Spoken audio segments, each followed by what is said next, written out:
Remélem, hogy most az egyszer majd nem okoz újabb gondokat nekünk. Nála ezt nem lehet tudni. Hé, asszony! Hallod? Asszony! Gyere ide! Igyekezz! Gyere ide, asszony! Hallod?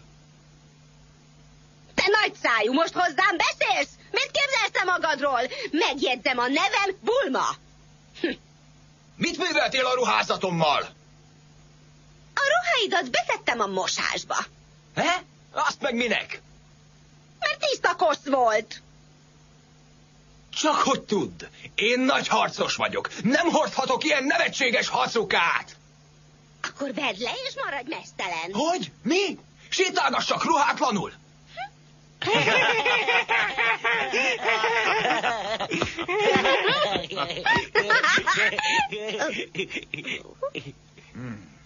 De jó ég.